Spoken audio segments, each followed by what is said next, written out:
Hey, welcome back to my channel, my YouTube family. I am Kiran Shukla. So, today we will learn about the meaning and objectives of accounting. So, let's not waste our time and let's start. Okay, so theory is also very important for accounting. तो हम meaning और objective से start करेंगे और ये बहुत ही ज़्यादा scoring हो जाता है हमारे एग्ज़ाम के पॉइंट ऑफ व्यू से। इसलिए मैंने सोचा कि पहले मैं आप लोगों को थ्योरी बहुत अच्छे से समझा दूँ ताकि आप प्रैक्टिकल में बिल्कुल एकदम झकास तरीके से तैयारी कर पाएँ। तो मीनिंग जो होता है अकाउंटिंग का वो होता है, मैंने इसको ना शॉर्ट फॉर्म में एकदम रेडी कर लिया है, CSAR।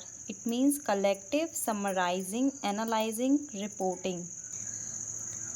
कलेक्टिव इट मीन्स कि हम जो डेटा को कलेक्ट करेंगे उसे कहेंगे कलेक्टिव के अंदर वो आएगा। डेटा कलेक्ट क्यों करेंगे? अकाउंटिंग के ट्रांजैक्शंस के लिए। हमें अकाउंटिंग करनी है, इसके लिए हमें ledger, PL, trading and all ये सारी चीज़ें बनानी होती हैं, as you all know that. So हमें कलेक्ट करना है व्हाट? डेटा।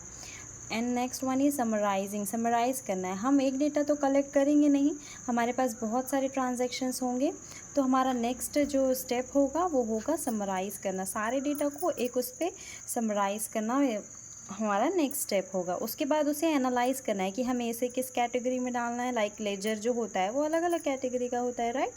तो हमें उसे किस कैटेगरी में डालना है, नेक्स्ट वन को किस कैटेगरी में डालना है। सो वो सारी चीज़ें जो हैं हमें एनालाइज़ करनी होंगी। And the last one is reporting. जो भी हम डेटा कलेक्ट करेंगे, समराइज़ करेंगे एंड एनालाइज़ करेंगे, उसे रिपोर्ट करना, यानी कि उसे हमें जो आगे फर्दर जो हमारे यूज़ आएगा उसके लिए रिपोर्ट करना। Next one, next point, objectives of accounting. इसके लिए मैंने शॉर्ट फॉर्म बताया ना, भूलिएगा मत, CSAR, collective summarising analysing and reporting.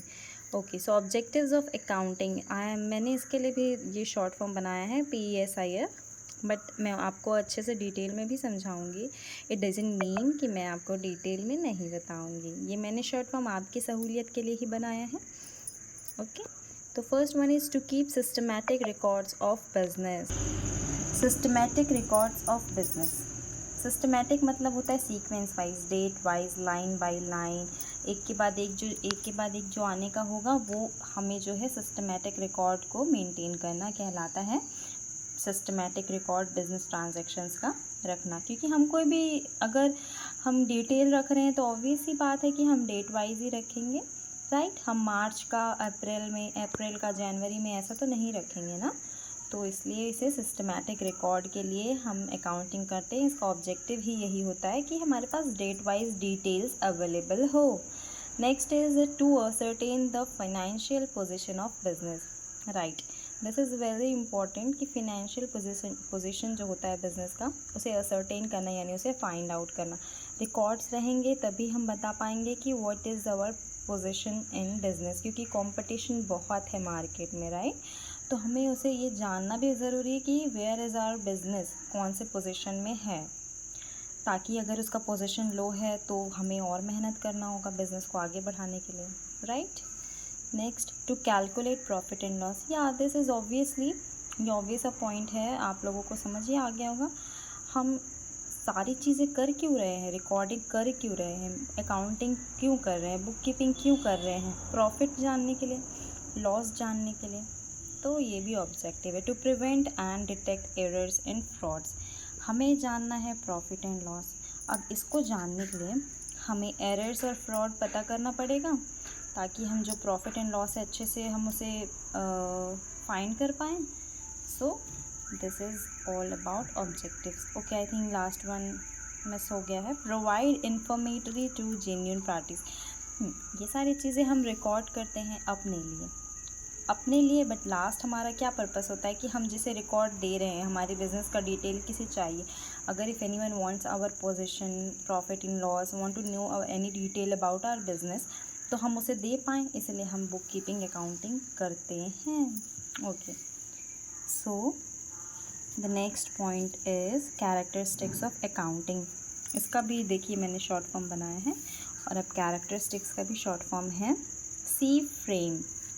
C for classifying, as you all can see, classifying मतलब वही चीज़ हो गई जो चीज़ मैंने ऊपर बताई थी कि लेजर में हम अलग अलग जो है वो बनाते हैं, अलग अलग इसका कॉलम रो बनाते हैं, अलग अलग इन लोगों का घर होता है और उसमें इन लोगों की एंट्री होती है।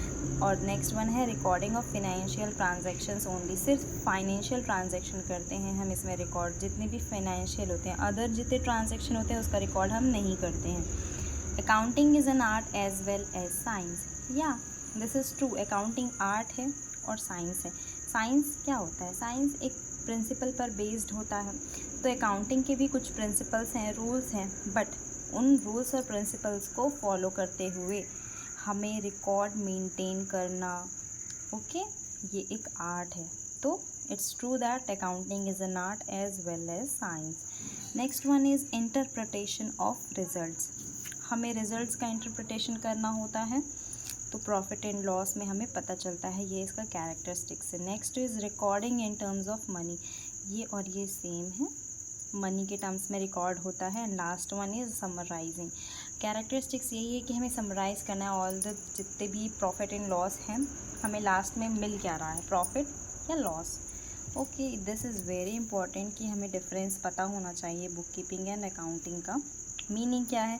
Identifying the transactions of financial nature, जो बुक कीपिंग में क्या होता है वो आइडेंटिफाई करता है ट्रांजैक्शंस को कि उसका नेचर क्या है, फिनेंशियल नेचर क्या है उसका, और आइडेंटिफाई करता है ट्रांजैक्शंस को मनी के टर्म्स में, वो मनी के टर्म्स में है या नहीं, ये आइडेंटिफाई करना। और अकाउंटिंग का मीनिंग क्या है? CSAR, as I have already taught you in the first 4 lines, collective, summarizing, analyzing and reporting. Okay, let's go. Second point of discrimination is primary stage and secondary stage.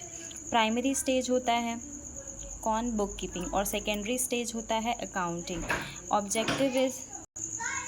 Objective is to maintain systematic record, as I taught you before, कि इसमें जो है systematic record maintain करना होता है, किसमें? Book keeping में। और to ascertain the net result, profit and loss, ये सारी चीज़ें हमें जो पोजीशन पता करनी होती है वो इसमें आती है अकाउंटिंग में। परफॉर्म यानी कि जूनियर स्टाफ करता है इसको, मतलब लेस नॉलेज पर्सन भी कर सकता है, और इसको सीनियर स्टाफ करेगा जिसके पास नॉलेज हो, एक्सपीरियंस हो।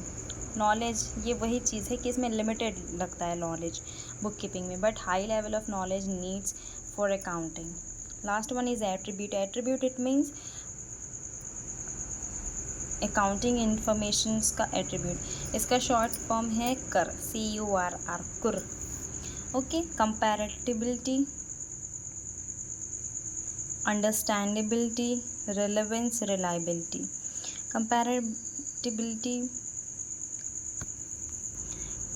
कंपैरेबिलिटी में प्रीवियस ईयर करेंट ईयर का हमारे पास डेटा होना चाहिए ताकि हम उसे कंपेयर कर पाएँ। सॉरी, मैंने कंपैरेटिबिलिटी कह दिया, ये कंपैरेबिलिटी है। ओके, प्रीवियस ईयर और करेंट ईयर का डेटा होना चाहिए ताकि हम उसे एनालाइज कंपेयर कर पाएँ। नेक्स्ट इज़ अंडरस्टैंडेबिलिटी, हम इजी वे में समझ सकें, ये इसका अकाउंटिंग का जो होता है इजी वे में हम इसे समझ सकें, क्या जो हमने अकाउंटिंग रिकॉर्ड मेंटेन किया है। रेलेवेंस, जो हमने इंफॉर्मेशन रखा है वो रेलेवेंट होना चाहिए, हाँ हमारे यूज़ का होना चाहिए। कोई भी लंद फन चीज़ें हमें रिकॉर्ड नहीं करनी है, हमें सिर्फ जो हमारे काम की है वही रिकॉर्ड करनी है। रिलायबिलिटी यानी कि रिलायबल होना चाहिए, वेरीफाइड होना चाहिए कि हमने जो किया है वो करेक्ट है। I think this is for it for today. अब हम नेक्स्ट क्लास में आगे की पढ़ाई स्टार्ट करेंगे। So please support me and do like, share and subscribe my channel. Thank you all of you.